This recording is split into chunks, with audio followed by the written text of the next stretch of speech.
नमस्कार प्रिय विद्यार्थी मित्रांनी मैत्रिणींनो, स्पर्धा परीक्षा यशोमार्ग या आपल्या आवडत्या यूट्यूब चॅनलवर तुमचं मनापासून स्वागत करतो.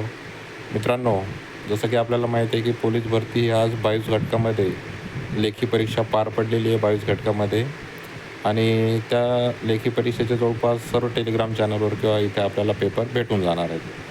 तर टेलिग्राम चॅनलवर पेपर आहेत, ॲन्सर कीसुद्धा सर्वांचे आलेले आहेत आणि सांगली जिल्ह्यानं तर मार्क लिस्टसुद्धा टाकलेली आहे की किती म्हणजे मुलांना मार्क्स आहे आणि किती नाही. कारण की तिथे फक्त 27 जागेचीच भरती होती, त्यामुळं काहीतरी 877 काहीतरी जवळपास मुलांचे मार्क्स त्यांनी टाकून दिलेले आहे. आणि ॲन्सर की प्रत्येक घटकाचे आलेले आहे मित्रांनो. 22च्या 22 घटकाची ॲन्सर की आणि सांगली जिल्ह्याचे मित्रांनो तर मार्क्ससुद्धा आलेले आहेत.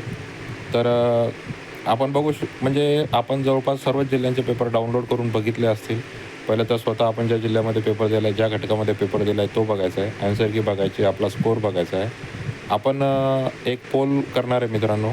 22 घटकामध्ये कोणाला किती मार्क्स आहेत त्या दृष्टिकोनातून आपण एक पोल करणार आहे 22 घटकामध्ये. आणि त्या पोलमध्ये तुम्हाला वोटिंग करायची आहे, ज्यावरून आपण अंदाजित कट ऑफ काय असू शकते फायनल आपण त्यावरून लावू शकतो अंदाज की फायनल कट ऑफ कुठपर्यंत लागेल. तर मित्रांनो, आज पेपर झाला आहे म्हणजे 90% असं आहे मित्रांनो की पेपर हा प्रत्येक घटकामध्ये इझीच होता. फक्त 2 ते 3 घटक असे होते जिथला पेपर खूप जास्त टफ होता. म्हणजे 2-3 घटकामधला खूप टफ नव्हता, एका घटकामधला पेपर खूप जास्त टफ होता मित्रांनो. जेवढे मी पेपर बघितले त्यामध्ये मला सोलापूर सिटीचा पेपर खूप जास्त टफ वाटला. तर मुलांनी घाबरून जायचं काम नाही आहे, कारण की पेपर टफ आहेत. तर माझ्याकडून लिहून घ्या, 10 मार्कांनी कट ऑफ ही कमी लागणार. लिहून घ्या, बॉन्ड पेपरवर लिहून देतो मी की सोलापूर सिटीची जी कट ऑफ आहे, जर समजा पेपर सोपा आला असता तर 150 लागली असती, असं आपण पकडूया.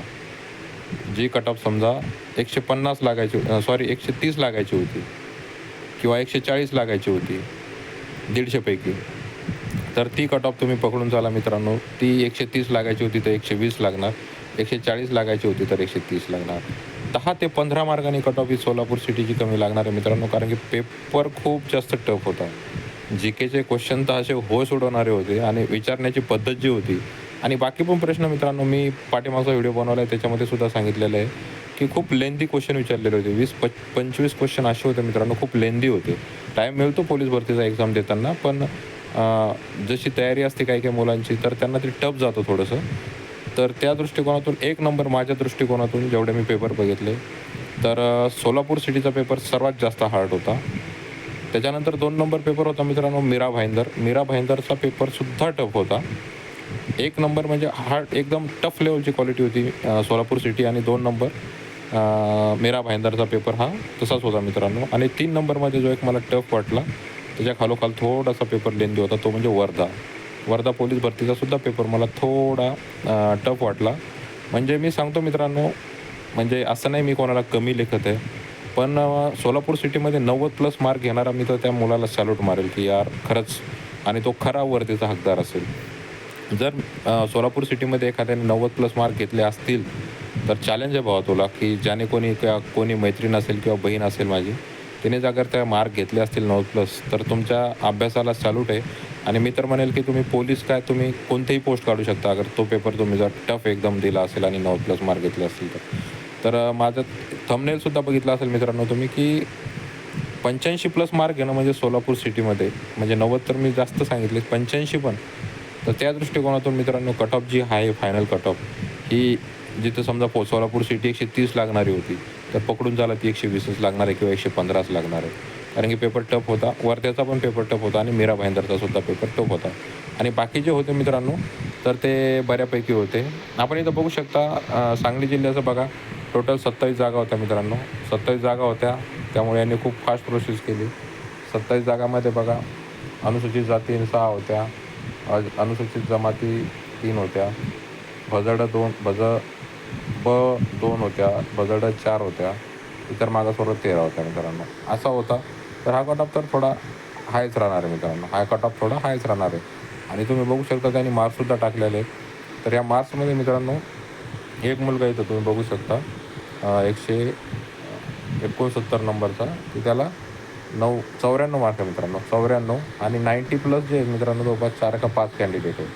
90+ जर तुम्ही बघू शकता मित्रांनो, हा 90वाला इथे 4 ते 5च कॅन्डिडेट आहेत मित्रांनो, जास्त नाही आहे. 90 ओके. इथे एक 92वाला आहे, इथे एक 92वाला आहे परत खाली, आणि हे 94 आपण बघितलेलंच आहे. ओके. परत तुम्ही बघू शकता कुठे 90 वगैरेवाला आहे का, तर 89, 88 असे भरपूर आहे मित्रांनो. पण जो 90 प्लस स्कोर आहे मित्रांनो, हा 4 ते 5च मुलांना आहे मित्रांनो. ओके. 4 ते 5च मुलांना 90 प्लसचा स्कोर आहे, बाकी कमी आहे मित्रांनो. इथे एक 90वाला आहे. ओके. तर या दृष्टिकोनातून जर बघितलं तर सांगली जिल्ह्याचा पेपर 90 वगैरे ठीक मार्क आहे मित्रांनो, कारण की मुलं खूप कमी होते. 877 त्यांनी कॅन्डिडेट बोलवले होते आणि जागा तुम्ही बघू शकता टोटल 27 आहे. तर हा कट ऑफसुद्धा थोडासा हायच लागू शकतो, कारण की जागा खूप जास्त कमी होत्या. तर बाकी जिल्ह्याचं तर कट ऑफ मी सांगतो मित्रांनो, काही काही जिल्हे असे होते, जालना, नाशिक वगैरे पेपर इझी होता. तर 95 जवळपास मार्क घेणं सोपे होते मित्रांनो, किंवा 90 टू 95 मार्क्स घेणं हे ज्या मुलांचा अभ्यास चांगला आहे त्यांची गोष्ट करते मित्रांनो. काही काहींना तर 70-75 मार्क पण खूप जास्त वाटत असतील, कारण की ते अभ्यासाच्या दृष्टिकोनातून मी सांगतो. 90-95 प्लस मार्क घेणं ऑदर म्हणजे जे 22 घटक होते त्यातले 3 घटक जर सोडले, म्हणजे सांगली सोलापूर सिटी, ओके, त्याच्यानंतर मीरा भाईंदर आणि एक वर्धा, हे जर सोडले मित्रांनो, तर बाकी घटकामध्ये 90 प्लस मार्क घेणं जास्त अवघड नव्हतं. ओके. आणि येणाऱ्या एक्झामसाठी काय होणार आहे मित्रांनो, मुलांना एक गोष्ट कळाली की ज्यांची एक्झाम होणार आहे त्यांना, की मॅथवर कोणते जास्त क्वेश्चन येत आहेत. चालू घडामोडी लेटेस्ट विचारत आहे, एकदम लेटेस्ट, म्हणजे 2-3 दिवसापूर्वीच्या पण एक्झाम 7 तारखेची होती ना, तर 2 जुलैपर्यंतच्या पण असं म्हणू शकता तुम्ही की चालू घडामोडी, किंवा जूनच्या लास्ट डेटपर्यंत चालू घडामोडी विचारल्या, म्हणजे 7 दिवसाच्या पूर्वीच्या.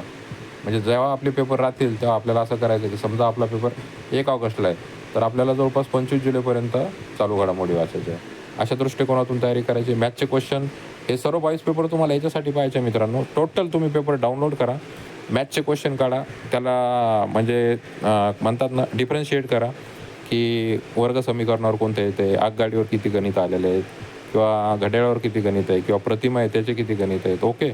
असं एक हे करा. इतिहासावर किती प्रश्न आहे, मराठीवर कोणत्यामध्ये वाक्यप्रचार, म्हणी, याच्यावर जास्त प्रश्न आहे, विरुद्धार्थी समानार्थी शब्द.